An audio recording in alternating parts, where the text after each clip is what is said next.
Prema rasa niryasa korite asvadana.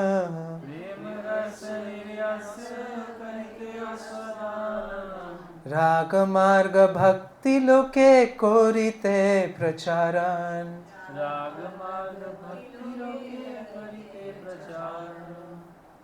So prema rasya niryasa korite asvadan.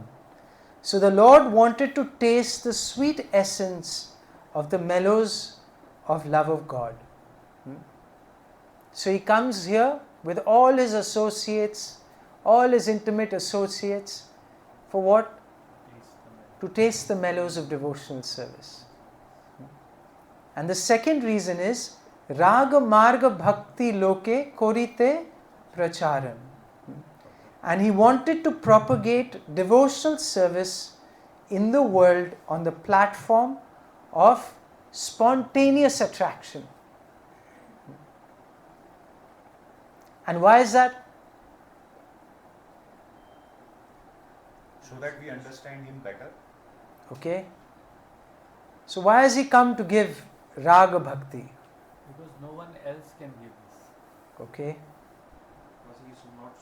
Prabhuji, because Krishna is not he is not attracted by Aishwarya worship. He is more attracted by spontaneous love. So that's the main reason, that Krishna is more attracted by what? Spontaneous devotional service. And it's explained from verses 17 onwards, right? That Krishna is more happy when, his mother ties him up, his friends order him around, they ask him to give him a ride on his shoulder, and he's more happy when the gopis, they reproach him, they criticize him, they express harsh words to him. And Krishna prefers that to the Vedic hymns that glorify him. So that is the nature of the Lord, that the Lord is more attracted by Raga Bhakti. And that's why he comes with all his associates to give us a demonstration that what this platform of spontaneous devotional service is. What does it actually mean? So he gives us, by experiencing that himself, he gives us this demonstration of this most amazing love of Godhead. And when he comes, he stages such a amazing Leela. He stages such amazing pastimes that even transgress material moral codes. They even transgress material moral codes. And sometimes it's difficult for most people to understand Krishna's pastimes. Hare Krishna. Hare Krishna. So he explains in verse number 31. He says, Dharma chhadi rage duha kore amilana. Dharma chhadi rage duha kore amilana. Kabhu mile kabhu na mile daivera ghatana. Kabhu mile kabhu na mile daivera ghatana. He says, pure attachment will unite us even at the expense of moral and religious duties. Destiny will sometimes bring us together and sometimes separate us. And then he says in verse number 33, he says, then by hearing about the pure love of the residents of Vraj, devotees will worship me on the path of spontaneous love, abandoning all rituals of religiosity and fruitive activity. So just see the level of love that Krishna wants us to experience. And in verse number 35 he says, having heard this, that the devotees must, he says that one should engage in service to him in 34. And in 35, Krishna says, Kaviraj Goswami says that it certainly must be done. We must certainly engage in service to the Lord, because actually the Lord comes and performs these pastimes to show mercy on his aspiring devotees.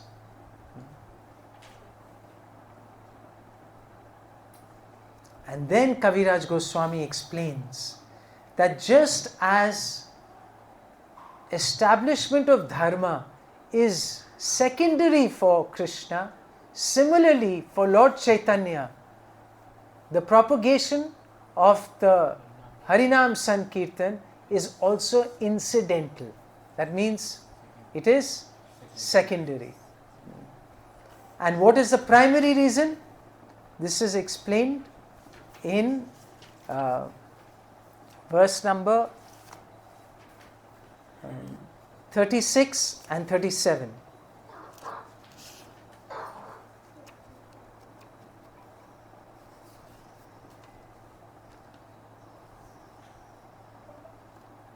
So in 36 and 37, Kaviraj Goswami explains that just as these desires are fundamental reasons for Krishna's appearance, whereas destroying the demons is only incidental, so for Sri Krishna Chaitanya, the Supreme Personality of Godhead, promulgating the dharma of the age is incidental.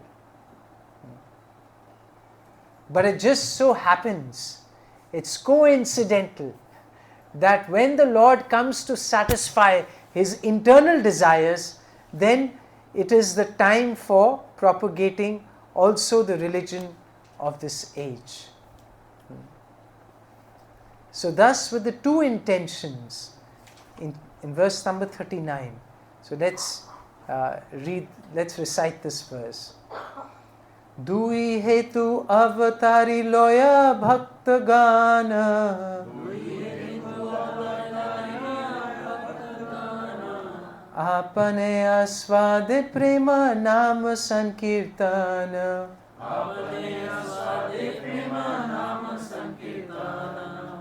So Lord Chaitanya also comes to taste the nectar of prema. Apane aswade prema, and the second is nama sankirtan. This is in verse number 39. And in this way, what does he do? He spreads kirtan even among the untouchables. And he wove a wreath of the holy name and prema with which he garlanded the entire material world. Nama preme mala ganthi porilo samsare. So beautiful.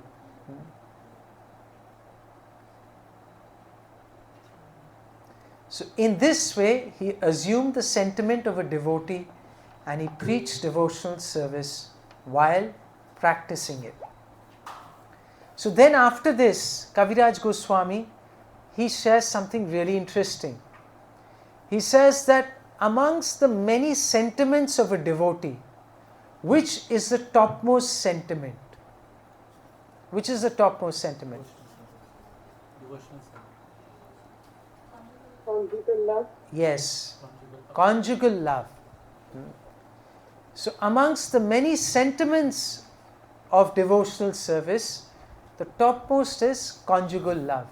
And conjugal love is broken into what types? Wedded love and unwedded love. Yes, wedded and unwedded. Swakya and Parikya. So Swakya is what? Married. And Parikya? As a paramount. Yes. And which one is higher? And why is that? It's everlasting. It's everlasting. Even, huh? I mean to say, like that day when we had a discussion, when you attain something, then in that case things eventually become a bit for granted. But in Prakya, that separation is always there. So the love actually keeps on increasing. Okay, very nice. And what else makes it more intense? It's unconditional, okay. I'm looking for a particular, you're there, but there is another aspect of that unconditional love. What is that? Huh? More enthusiastic. Okay, why is it more enthusiastic?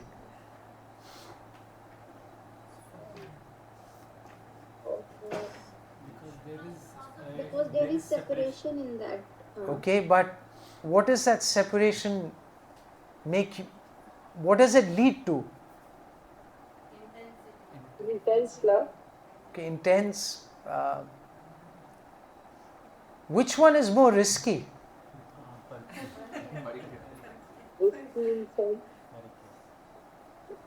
Which of the two types of conjugal love is more risky? Is it risky to married or to? Obviously, Parik. And that's what makes it so exciting. Because there's so much risk involved. There's a real adventure in that. And there's a risk of losing what? Yeah, there's a risk of losing your reputation. Because social customs don't allow that. So you're bound to lose everything. And we'll see today. Why I'm going through this is because today what we will discuss is all connected to all these points.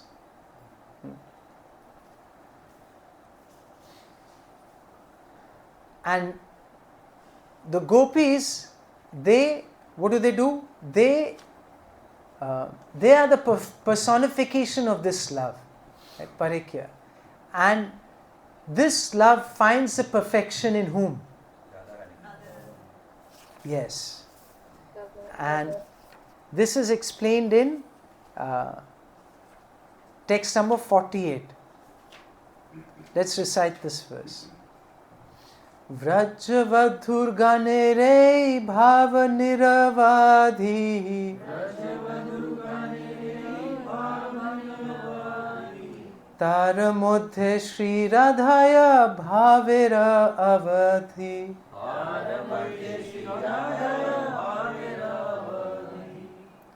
This mood is unbounded in the damsels of Raj, but among them it finds its perfection. Tara moddhe Shri Radhaya bhave avadhi. Avadhi means the highest limit. So the highest limit of this love is found in Srimati Radharani. And now it is explained in 50 that therefore Lord Gauranga, who is Sri Hari himself, he accepted the sentiments of Radha and fulfilled his own desires. So prema asvade, he came to relish the prema, and he takes the sentiment of whom to relish that love. So he's come to relish the highest limit of the conjugal love, which is the highest amongst all the other rasas. So the highest of the highest love, possibly in this, entire creation. So Chaitanya Mahaprabhu, he accepts the sentiments of Radha to experience this love.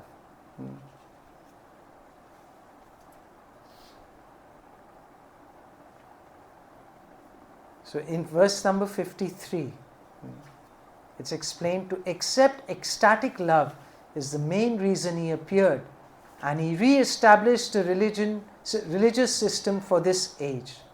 I shall now explain that reason. Everyone, please listen. And then he reveals that what is the identity of Lord Caitanya? What is the identity of Lord Caitanya?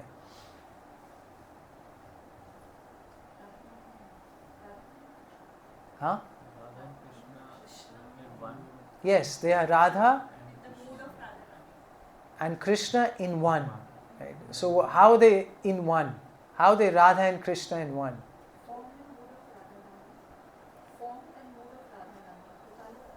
The color, no. Yes. So physically he is Krishna, but he has the mood of Srimati Radharani, the bhav of Srimati Radharani, and that's why he has the color of golden color, because it's the color of whom? Srimati Radharani, molten gold. And now he does something really interesting. So he explains that what is the position of Srimati Radharani. So in 56, let's read this verse. Radha Krishna eki atma dui deha dhari, anyone vilasa rasa asvadana kori.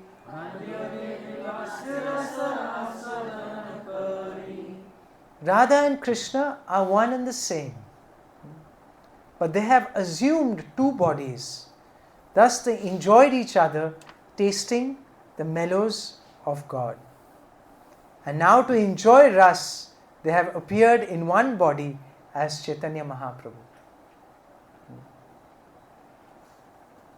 And then he explains that I will explain the position of Radha and Krishna. From that description, the glory of Lord Caitanya will be known. So then he explains that what is the position of Srimati Radharani? What is the position of Srimati Radharani? Okay, she is the internal energy, but which energy? Ladini Shakti, pleasure potential. Yes.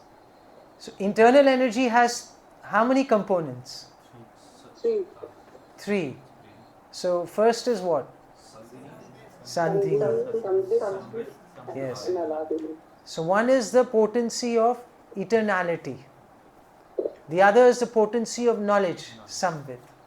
And Ladini Shakti is the potency of pleasure. So this is the pleasure-giving potency, and this is how Krishna experiences this pleasure. And what is the essence of Ladini? It is explained in 68. So let's recite this verse. Ladini rasara prema prema sara bhava,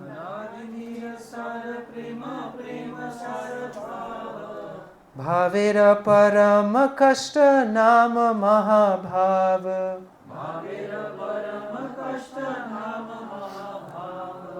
And 69. Mahabhava Swarupa Shri Radha Thakurani, Sarva Guna Khani Krishna Kanta Shiromani.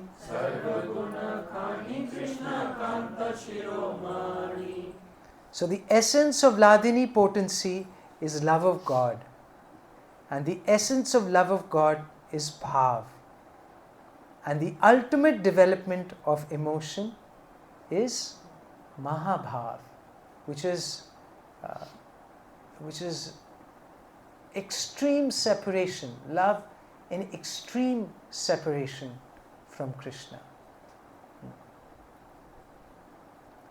And Srimati Radharani is the embodiment of the mahabhav. and she is the Sarva Guna Khani. She is the treasure house of all good qualities, and she is the crest jewel among all the lovely consorts of Lord Krishna. And then he explains that Radharani is the source of whom? She is the source of all the gopis, the queens, and the Lakshmi Devis. So just as Krishna is the cause of all incarnations, so Sri Radha is the cause of all these concerts. He explains in 76. And now he explains the qualities of Srimati Radharani. That how in this beautiful verse, verse number 83. So let's recite this verse. This beautiful verse, we must memorize this verse. Devi Krishna Mai Prokta Radhika Paradevata Sarva Lakshmi Mai Sarva Kanti Sammohini Para. So the transcendental goddess Srimati Radharani is a direct counterpart of Sri Krishna. She is Krishna Mahi. She is a central figure for all the goddesses of fortune. And she possesses all the attractiveness to attract the all attractive. Hare Krishna.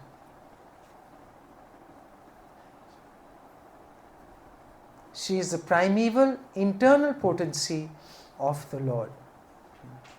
And then Kaviraj Goswami explains, we discussed in great detail each quality of Srimati Radharani.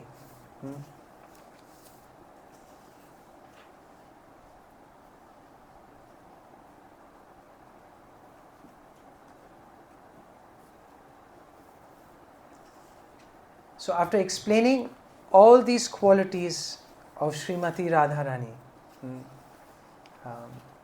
he summarizes in 96, 95 and 96.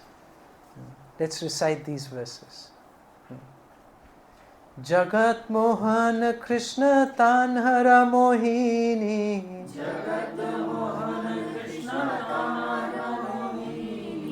Otova Samastera Parathakurani.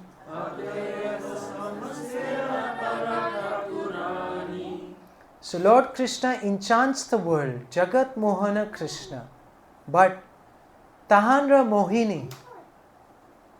So there is someone who attracts the all attractive, and that is Srimati Radharani. And therefore, she is Para Thakurani. She is the supreme goddess of all. So this is Radharani's position. And then in 96, Radha Purna Shakti Krishna Purna Shakti Mana. Radha Purna Shakti Krishna Purna Shakti Mana. Dui Vastu Bhedanai Shastra Pramana. Dui Vastu Bhedanai Shastra Pramana. So Sri Radha is the full power, Purna Shakti, and Krishna is the possessor of full power. Dui Vastu Bhedanai. Just like Kaviraj Goswami explains in the next, the musk and its scent are inseparable, or the fire and its heat are inseparable. So similarly, Radha and Krishna are inseparable. Now, he says all this he has shared, all this knowledge. He says this is just, I'm just, to explain the 6th verse, I'm giving the hint of its meaning.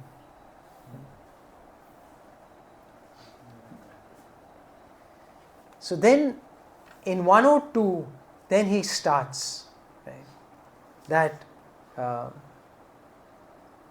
the external, he says, to propagate Sankirtan, this is an external purpose, as I have already indicated. There is a principal cause for Lord Chaitanya's appearance. It grows from his own engagements as the foremost enjoyer of loving exchanges. So Kaviraj Goswami will explain that even after coming with all his associates, Krishna came and he exchanged such intimate rasas with his with his mother, with his parents, with his friends, with the gopis, with Srimati Radharani. Right? Yet 3 desires still remain unfulfilled. And how many of those 3 unfulfilled desires have we discussed? 2. So which is the first unfulfilled desire?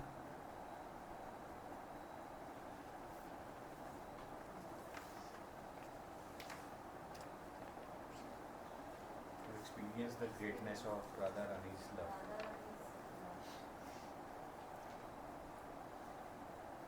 Any other thoughts you want to share? What's the first unfulfilled desire? So it was what I had mentioned. While I am source and reason of all the ras, while I am completely filled with all the knowledge and happiness, but still Radharani loves to make me mad. She enjoys more than me by doing seva and enjoy less by getting seva.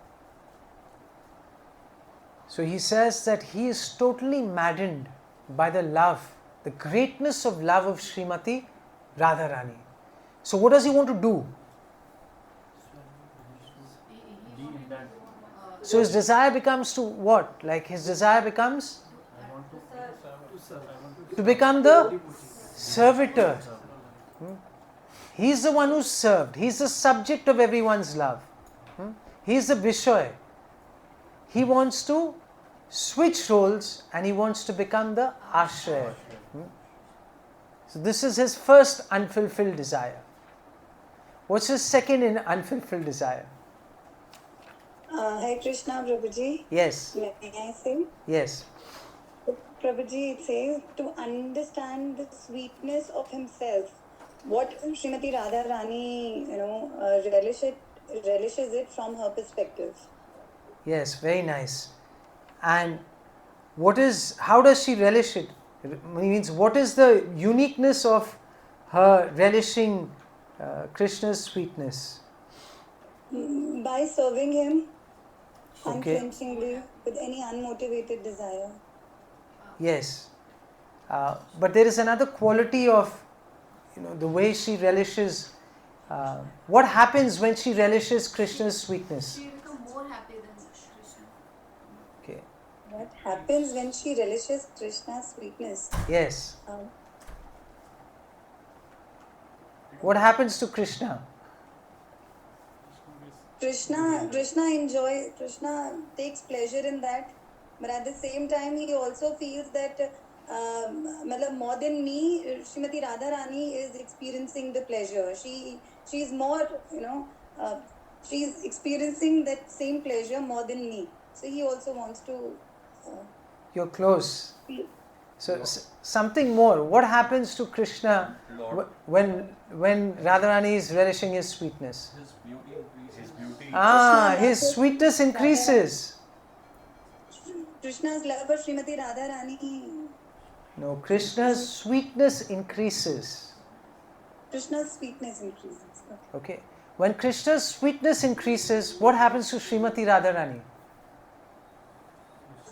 Then her sweetness or her serving, not capacity, I would say, her desire to serve more increases. Yes. So her love for Krishna increases further. So when her love for Krishna increases further and she relishes, this amazing, like Krishna's sweetness. What happens to Krishna's sweetness? It becomes much more sweeter. Yes. So then what happens? It's explained that in 42, let's recite this verse. 142, yes.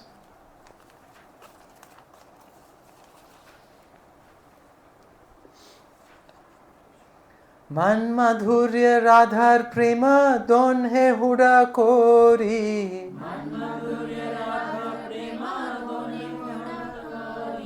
शने शने बाढ़े दोन है के हनाही कोरी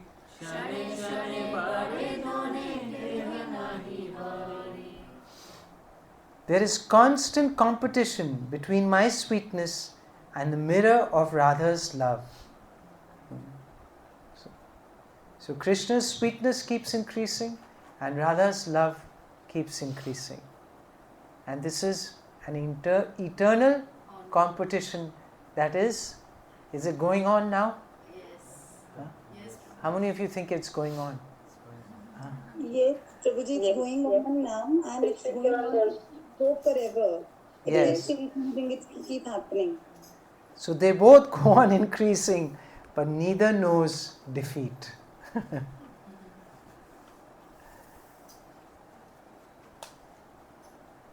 So this is the nature of Krishna's sweetness. It is Nitya Nava Nava Hoy. It's newer and newer eternally. And devotees taste it according to their own respective love. So Krishna, although he is full of this sweetness, he has one limitation. What's that limitation? Yes, he's unable to enjoy his sweetness. He says, I'm tempted to taste it, but nevertheless I cannot. So this is his second unfulfilled desire. Okay. So now we have completed the recap of the first 100 and 48. no, we finished in 59. Yes.